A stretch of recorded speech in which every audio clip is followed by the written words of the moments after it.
नमस्कार। आज मैं कार्तिक मास की कथा लेकर के आई हूँ। पवित्र नदी में स्नान करने का, घर में ही सुबह ब्रह्म मुहूर्त में स्नान करने का बड़ा ही महत्व है। कार्तिक के पूरे महीने में भगवान विष्णु, माता लक्ष्मी, भगवान शिव, कार्तिकेय महाराज, गणेश जी और तुलसी माता की पूजा करने का विधान है और पूजा में कथा कहानी का विशेष महत्व है। एक नगर में एक ब्राह्मण और ब्राह्मणी रहते थे।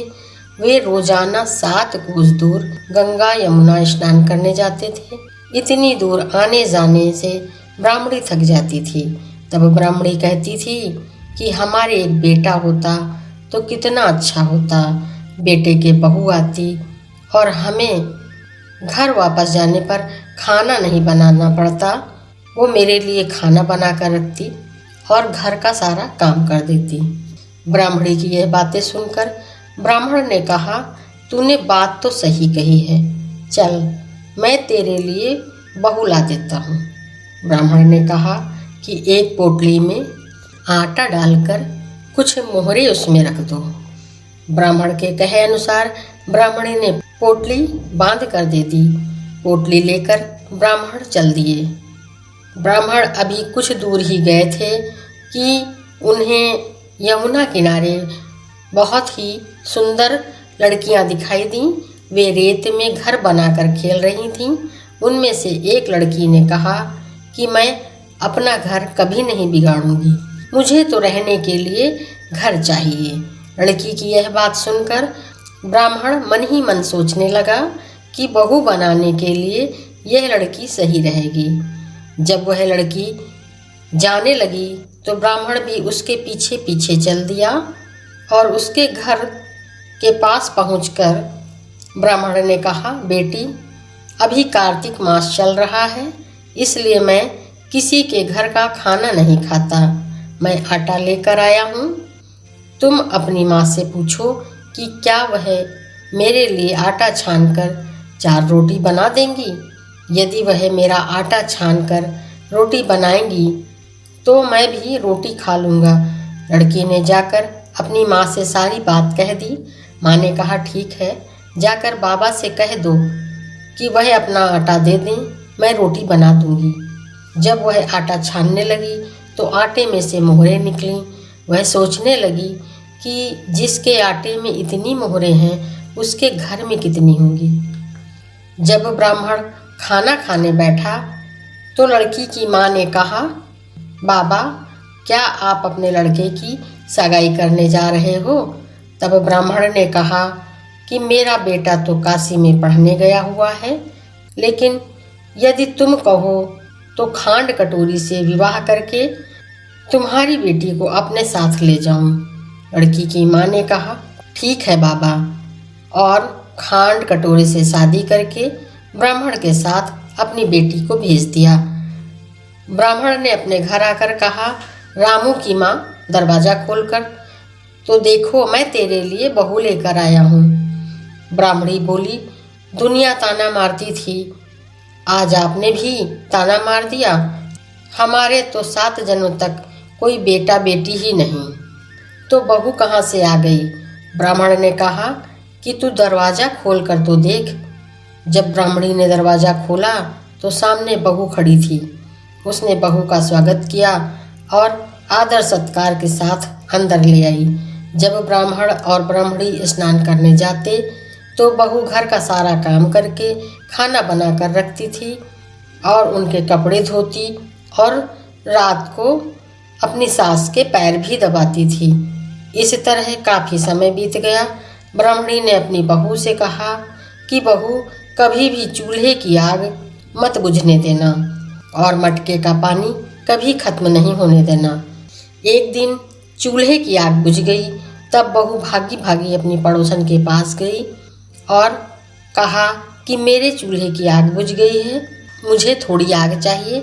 मेरे सास ससुर सुबह 4 बजे के गए हुए हैं, वह थके हारे आएंगे, इसलिए मुझे उन्हीं के लिए खाना बना कर रखना है।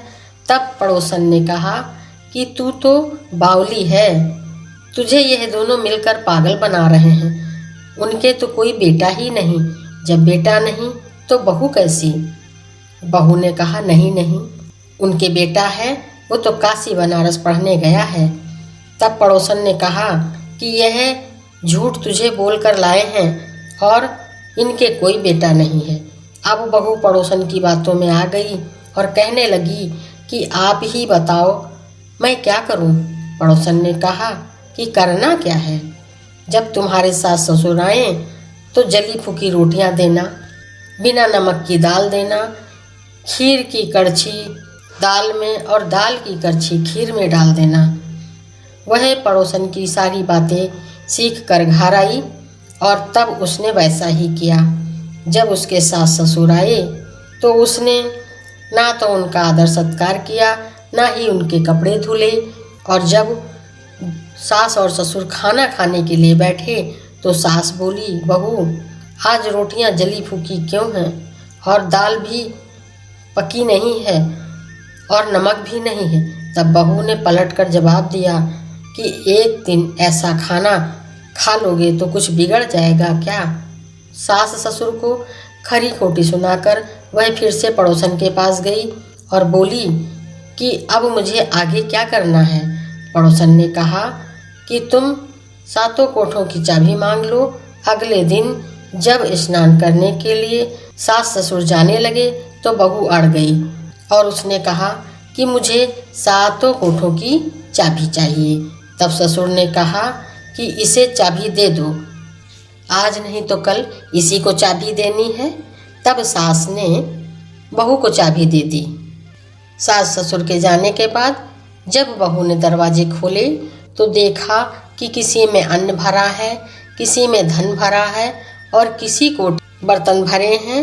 जब उसने सबसे ऊपर का सातवां कोठा खोला तो देखा कि शिव जी, पार्वती जी, माता लक्ष्मी, गणेश जी, पीपल, पथवारी, कार्तिक के ठाकुर, राई दामोदर, तुलसा जी का बेवड़ा, गंगा यमुना और 33 कोटि देवी देवता विराजमान हैं। वहीं पर एक लड़का चंदन की चौकी पर बैठा माला जप रहा है। यह सब देखकर उसने लड़के से पूछा कि तुम कौन हो? तब लड़का बोला कि मैं तुम्हारा पति हूँ, अभी दरवाज़ा बंद कर दो, जब मेरे माता पिता आएंगे तब दरवाज़ा खोलना। यह सब देखकर बहू बहुत खुश हुई और 16 श्रृंगार कर सुंदर वस्त्र पहनकर अपने सास और ससुर का इंतजार करने लगी। उसने अपने सास ससुर के लिए अच्छे अच्छे पकवान बनाए। जब उसके सास ससुर घर पर आए तो उसने उनका बहुत आदर सत्कार किया और प्रेम पूर्वक खाना खिलाया और पैर दबाने लगी। पैर दबाते दबाते बहू ने सास से कहा कि माँ, आप इतनी दूर गंगा यमुना स्नान करने के लिए जाती हो और आप थक जाती हो, इसलिए आप घर पर ही स्नान किया करो। यह सुनकर सास कहने लगी कि बेटी, गंगा यमुना घर पर तो नहीं बहती। तब उसने कहा, हाँ माँ जी, घर पर ही बहती हैं, चलो मैं आपको दिखाती हूँ। जब बहू ने सातवां कोठा खोलकर दिखाया तो उसमें शिव जी, पार्वती जी, गणेश जी, लक्ष्मी जी, पीपल, पतवारी, कार्तिकेय के ठाकुर, राई दामोदर, तुलसा जी का बेवड़ा, गंगा यमुना बह रही थीं और 33 कोटि देवी देवता विराजमान थे। वहीं चौकी पर बैठा एक लड़का माला जप रहा था। माँ ने कहा कि बेटा तू कौन है? तब लड़का बोला, माँ, मैं तेरा बेटा हूँ। तब ब्राह्मणी ने पूछा कि तू कहाँ से आया है? लड़के ने जवाब दिया कि मुझे कार्तिक देवता ने भेजा है। तब ब्राह्मणी ने कहा कि बेटा, यह दुनिया कैसे मानेगी कि तू मेरा बेटा है?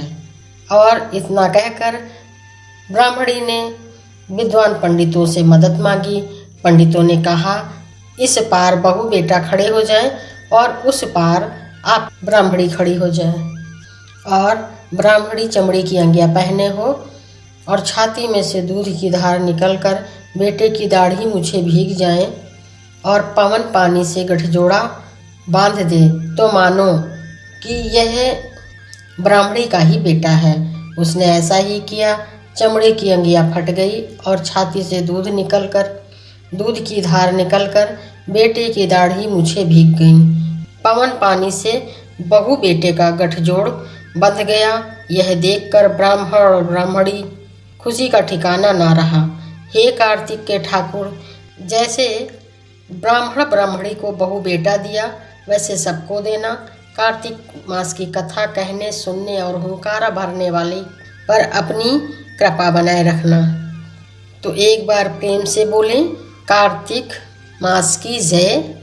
और जाते जाते चैनल को सब्सक्राइब कर दें, वीडियो को लाइक करें, शेयर करें, कमेंट्स करें और एक बार प्रेम से बोलें जय श्री कृष्णा, राधे राधे।